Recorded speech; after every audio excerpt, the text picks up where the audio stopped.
The White House says U.S. President Donald Trump believes NATO was tested and they failed. This comes as President Trump is reportedly considering a plan to move some U.S. troops from NATO member countries deemed unhelpful to those that were more supportive. Israel launched its largest coordinated strike on Lebanon since conflict with Iran began last month.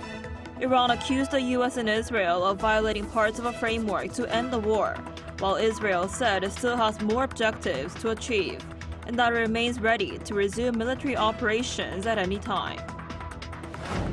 North Korea said it tested a short-range ballistic missile equipped with a cluster bomb warhead over 3 days from Monday to Wednesday.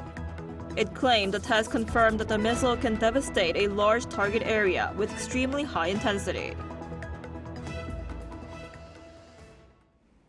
Hello and thanks for joining us on Arirang News. We begin today in the United States. The Trump administration is ramping up criticism of NATO allies, saying they failed during the Iran conflict while weighing troop redeployments and pushing ahead with ceasefire talks with Tehran. Our Goyang starts us off.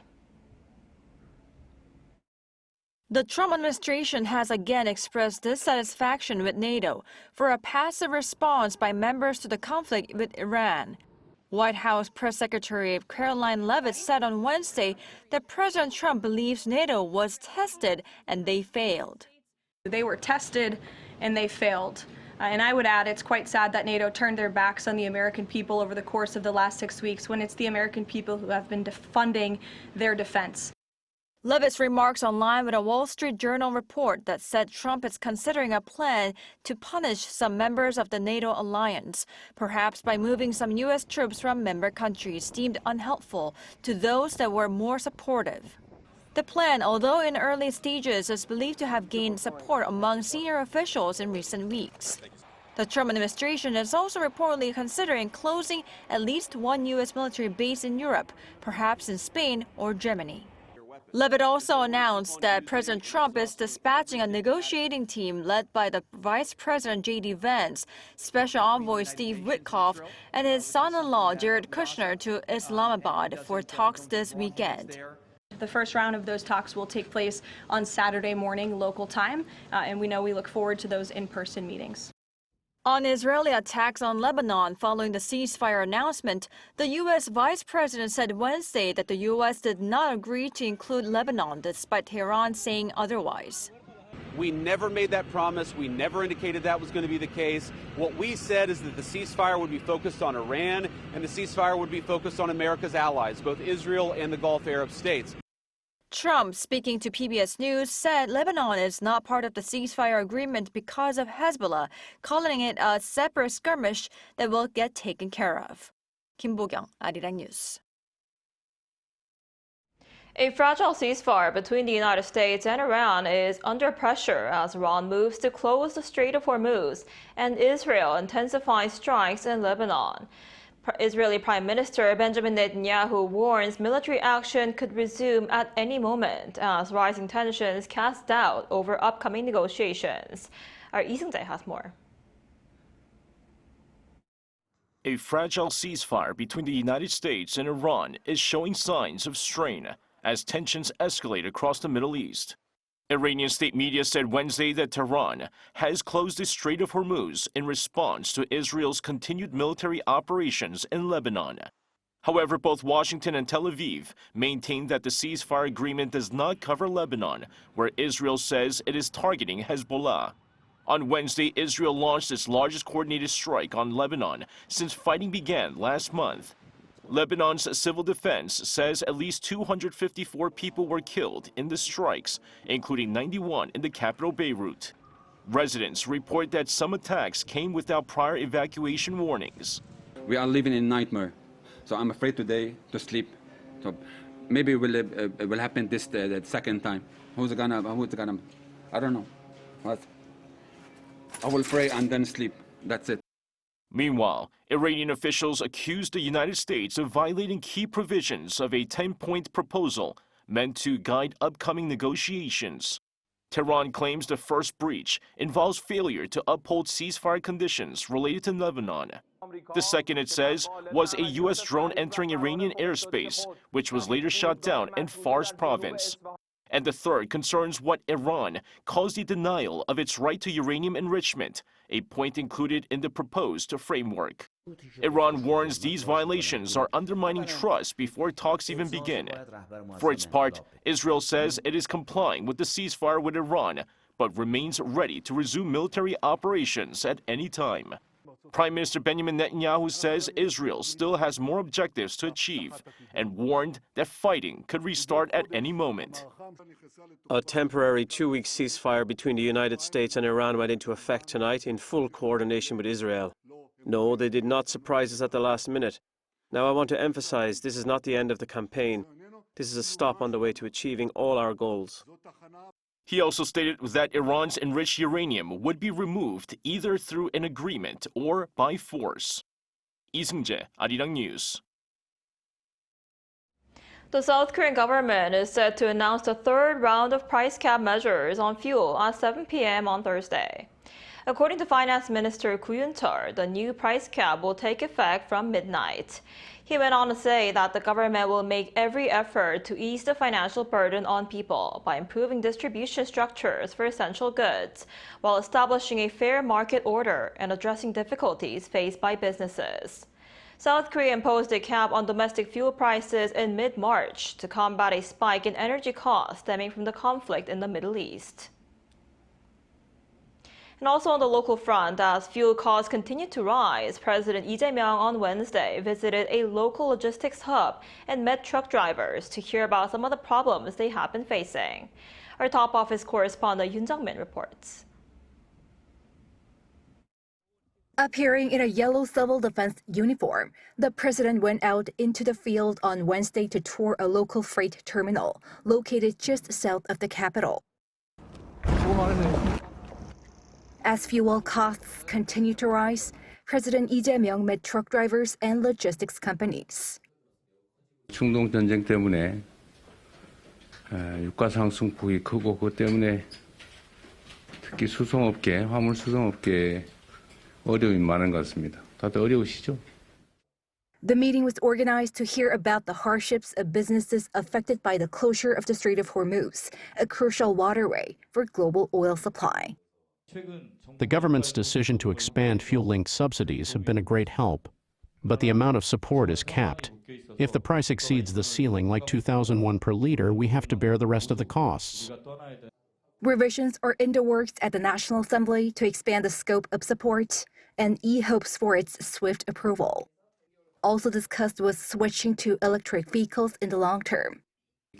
Diesel vehicles will always cause environment problems, and we expect sharp demand for electric cars and the such like, but we doubt whether truck drivers can afford those expensive cars.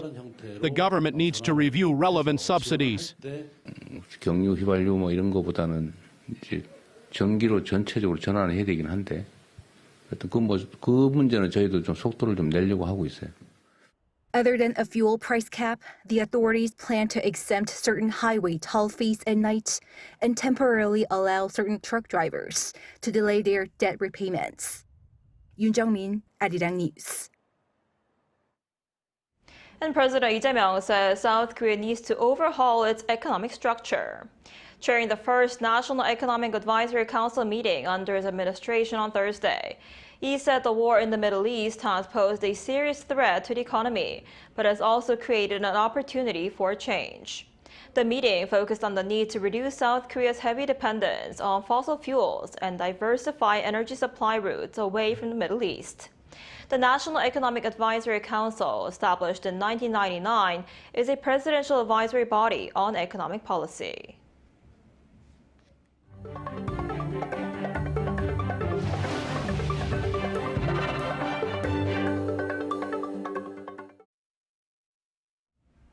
North Korea says it has test-fired a short-range ballistic missile, the Hwasong-11Ka, which is equipped with a cluster bomb warhead. According to the Korean Central News Agency on Thursday, testing took place over 3 days from Monday to Wednesday. It said that the test confirmed that the missile can devastate a target area of 6.5 to 7 hectares with extremely high intensity. South Korea's Joint Chiefs of Staff detected the firing of multiple short-range ballistic missiles into the East Sea from the North Korea's Wonsan area at around 8:50 a.m. on Wednesday, followed by another launch at approximately 2:20 p.m. And as ongoing conflicts across the world generate questions about the future of America's security commitment and relationship with its allies, an annual conference in Seoul is exploring how countries can move forward. Our correspondent Oh Soo-young has the details. America's relationship with its Indo-Pacific allies should be strengthened collectively by building capabilities together, with US nuclear deterrence reinforced in the face of ever-present challenges. That's according to officials and experts, including former Japanese Prime Minister Shigeru Ishiba, speaking at the annual Asan Plenum in Seoul. The key theme here is alliance modernization. Since the end of World War II, Washington has been the backbone of global security. But with US interests and priorities shifting, allies are under growing pressure to adapt. Ishiba called for a collective Indo-Pacific approach, strengthening the credibility of America's nuclear deterrence, amid concerns that the second Trump administration is aiming to reduce America's role while shifting burdens and responsibilities to its allies. If we are to reinforce that credibility of nuclear deterrence, we should urgently establish a standing framework, not only bilaterally, but trilaterally among Japan, the US, and the Republic of Korea as well. He also said Seoul and Tokyo can take the lead in multilateral regional efforts, including the formation of an Asian version of the North Atlantic Treaty Organization between US treaty allies. Asan Chairman Chung Mong-jun also called for an Asian NATO, along with the redeployment of several dozen US tactical nuclear weapons to deter against North Korea's growing nuclear capabilities and evolving global threats. The United States must carry the indispensable role of anchoring the global alliance system against the axis of revisionist powers. New threats are also emerging in cyber, space, supply chains, and emerging technologies. These developments require alliances to rethink obligations and expectations. Former US Assistant Secretary of Defense for Indo-Pacific Security Randall Shriver noted naval shipbuilding cooperation with Korea as one key example. If we were to rely only on our own capacity for production, we just couldn't keep pace. We likely won't match China in numbers, but through cooperation with partners and allies, the hope is we can field a very credible naval force for the purposes of deterrence and upholding the free and open order in the Indo-Pacific. The plenum saw some 50 global policy officials and experts exploring alliance modernization across military, economic, and technological dimensions. Oh Soo-young, Arirang News. K-pop superstar BTS begins its Arirang World Tour on Thursday at Goyang Stadium, kicking off what's expected to be the largest tour in K-pop history. According to Big Hit Music, the group will perform 85 shows across 34 cities worldwide, including in the United States, Japan, and Europe. The tour will feature stadium and dome venues with a 360-degree stage, aiming to attract record-breaking audiences. So far, 46 shows have already sold out. Promoter Live Nation says BTS has sold out about 2.4 million tickets for 41 shows in North America and Europe alone. The Korean International Broadcasting Foundation, or Arirang TV, is marking its 30th anniversary this year. A commemorative ceremony took place at the network's headquarters in Seoul, bringing together staff and key guests to celebrate 3 decades of global broadcasting. Founded in 1996, Arirang has grown into a major international broadcaster, reaching audiences in around 140 countries. Organizers say the anniversary event not only reflected on the network's achievements over the past 30 years, but also outlined its vision for the future, highlighting new programs and its evolving role in promoting Korean culture globally. Global K-pop sensation BTS also received a Merit Award at the ceremony. Construction of the world's tallest sea bridge observatory, the Sky 184, located on Incheon's Cheongna Sky Bridge, has been completed.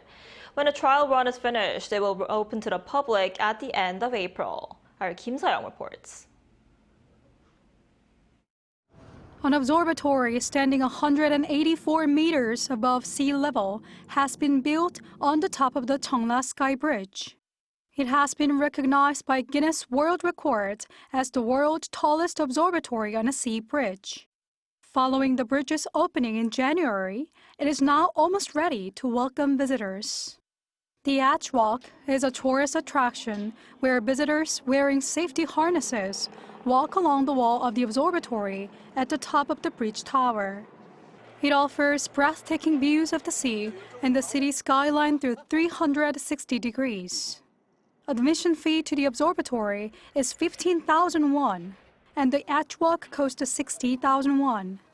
Residents of Incheon receive a 50% discount. Below the top observatory is a second, lower observatory, a large-scale media arts showroom, and a seaside cinema. These facilities can be accessed through a pedestrian deck over the water, and visitors can enjoy them for free. Incheon plans to connect the Cheongna Sky Bridge Observatory with various tourism programs, including tours of Incheon International Airport, the Incheon City Tour, and a bicycle trail tour. The Sky Bridge has been listed in the Guinness World Records, and we plan to further develop it into an outstanding tourist attraction not only for Incheon residents, but also for visitors from overseas. Kim Seong, Arirang News.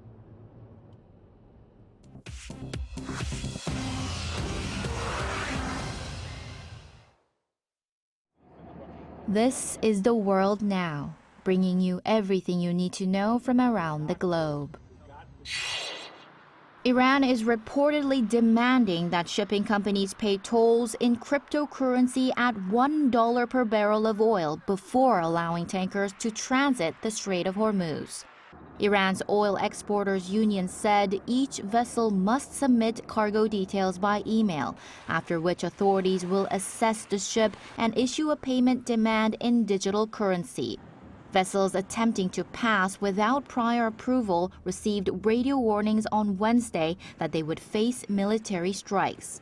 The White House rejected the toll demand outright, saying Trump wants the strait opened, quote, immediately and without any restrictions. Defense Secretary Pete Hegseth said the strait is open, but ship tracking data show only 2 bulk carriers have transited since the ceasefire took effect, while an estimated 300 to 400 vessels remain stranded in the Gulf. Legal experts warn that any toll arrangement would violate international maritime law, setting a precedent with consequences well beyond the Strait of Hormuz. The first round of ceasefire negotiations is set for Saturday in Islamabad, led by Vice President J.D. Vance, Special Envoy Steve Witkoff, and Jared Kushner.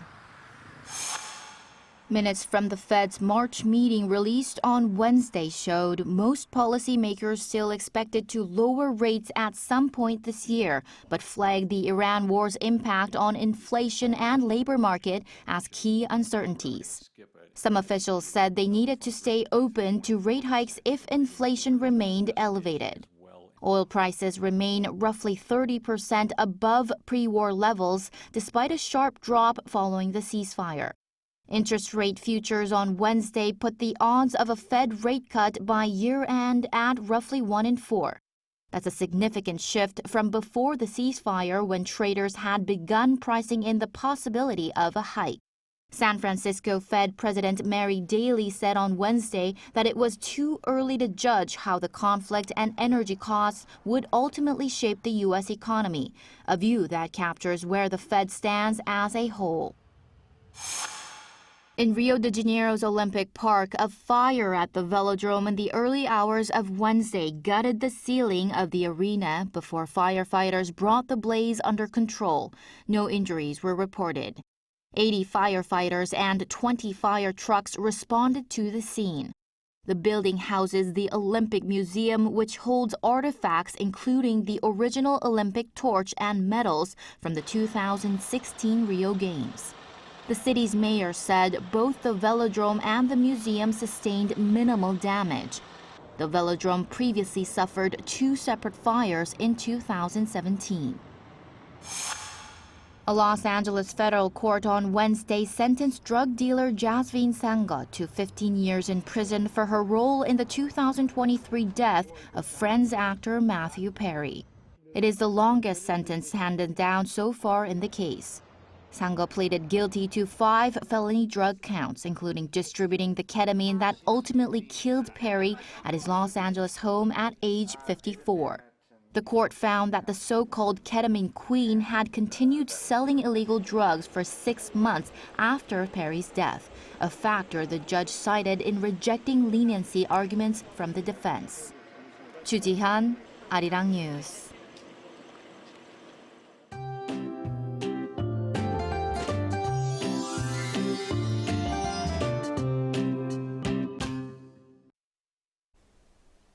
A windy, rain-soaked day is ahead across the country. Heavy rain that started on Jeju and the southern regions are spreading nationwide, and this system will be quite intense for spring. Mountainous regions in Jeju could see over 250 millimeters. Central regions, including here in the capital, might get 20 to 60 millimeters. But it's not just the rain. Strong winds will also be a concern. Please stay cautious of potential damage and falling objects. And there will be a drop in readings due to that rain and wind. Seoul will be getting up to just 12 degrees Celsius. Daejeon, Gyeongju, Busan will be getting up to 15 degrees.